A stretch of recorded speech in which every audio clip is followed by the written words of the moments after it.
Agora imagina você viver em uma Roma governada não por apenas um imperador desequilibrado, mas dois. E essa é justamente a situação apresentada em Gladiador 2. Enquanto o primeiro filme ele trouxe um dos vilões mais marcantes da história do cinema, o tão emblemático Cômodos, sorria para mim, irmão.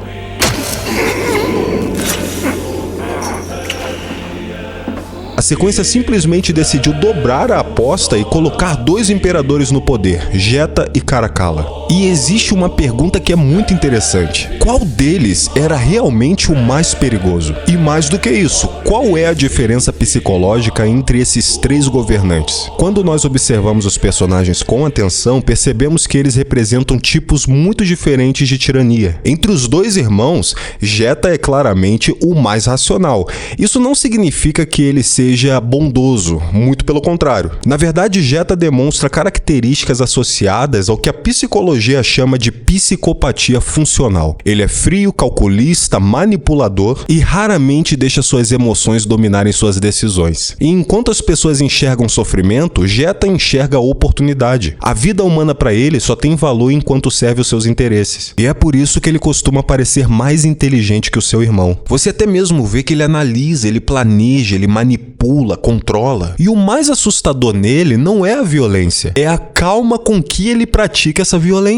E agora vamos olhar para Caracalla. Se Geta representa o psicopata calculista, Caracalla representa o governante impulsivo, e isso é porque ele é emocionalmente desregulado. Uma coisa que eu acho também muito interessante é que se você repara bem, parece que ele vive em um estado constante de exagero. Você vê que as suas emoções, elas simplesmente mudam rapidamente. As suas decisões parecem que elas nascem do impulso. Você até mesmo consegue notar que em vários momentos ele simplesmente transmite uma sensação de instabilidade psicológica. Caracalla é diferente do seu irmão, ele não é perigoso porque ele planeja. Ele é perigoso porque ninguém sabe o que ele vai fazer no minuto seguinte. Na própria psicologia, nós poderíamos associar esses comportamentos a traços de impulsividade extrema, necessidade constante de estimulação e dificuldade de controlar emoções. E você vê que pessoas assim são vazias por dentro. E é por isso que ele busca diversão, prazer, entretenimento, mesmo quando isso envolve sofrimento humano. E é por isso que a sua presença ela gera uma sensação totalmente diferente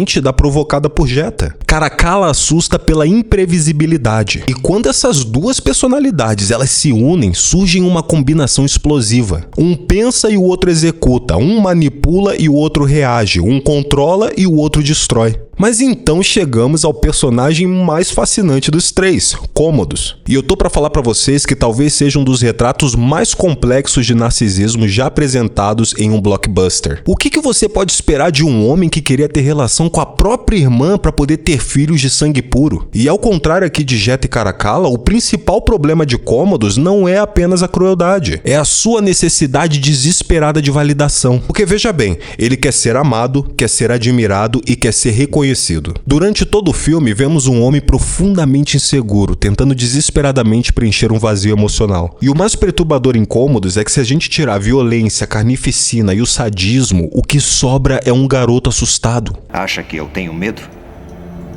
Acho que teve medo a vida inteira. E a questão da aceitação, a gente vê isso desde o relacionamento com o pai Marco Aurélio, e isso é fundamental. Porque Cômodos cresce acreditando que nunca será o suficiente, nunca será digno, nunca será o herdeiro ideal, e esse sentimento de rejeição, ele se transforma em ressentimento. E o ressentimento, ele se transforma em obsessão. E é por isso que ele não suporta Máximos. Porque Máximos representa tudo aquilo que ele gostaria de ser. Honrado, respeitado, admirado e amado pelo povo. Você vê até mesmo enquanto Geta busca poder e Caracalla busca prazer, Cômodos busca aprovação. E isso torna sua personalidade muito mais complexa.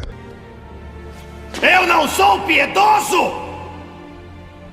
Porque ele não é apenas cruel, ele é emocionalmente carente. Se a gente for meio que resumir ele para os tempos modernos, ele seria praticamente como um Capitão Pátria. É muito interessante também que se você reparar bem no filme, a sua violência, muitas das vezes, ela surge como resposta à humilhação.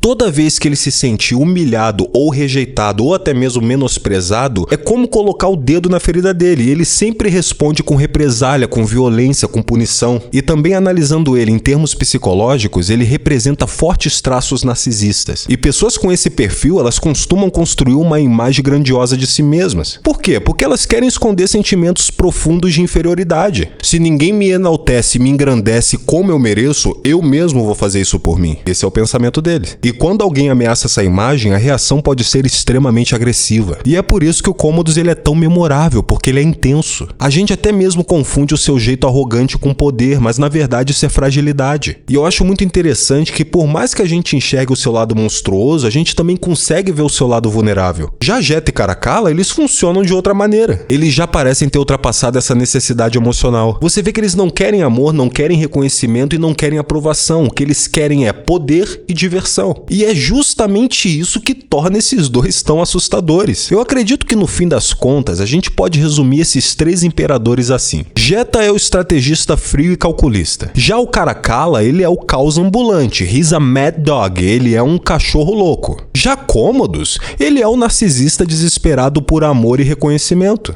Ele é tão doentio que ele quer forçar as pessoas a amarem ele. E só uma pessoa doente pra achar que tem como você forçar alguém a te amar. E essa diferença entre os vilões de Gladiador e Gladiador 2, ela ajuda a explicar a sensação que eles provocam, essa sensação tão diferente no público. O Commodus, por exemplo, ele nos faz sentir desconforto porque reconhecemos a sua insegurança. A gente já vê de longe que ele é um cara quebrado. Já o Jetta, ele nos faz sentir desconforto por causa da sua inteligência maquiavélica. E Caracalla nos faz sentir tensão porque reconhecemos a sua loucura imprevisível. Três imperadores, três formas diferentes de corrupção. Três retratos diferentes do que acontece quando o poder absoluto ele simplesmente cai nas mãos das pessoas erradas. E essa é a mensagem que eu quis trazer aqui pra vocês sobre esses três camaradas. E outra, o maior perigo pro Império não vem dos inimigos do lado de fora, mas dos governantes que ocupam o trono. E vocês, o que vocês acham sobre essas três figuras? Coloca nos comentários, vai ser bem divertido ver o que vocês têm,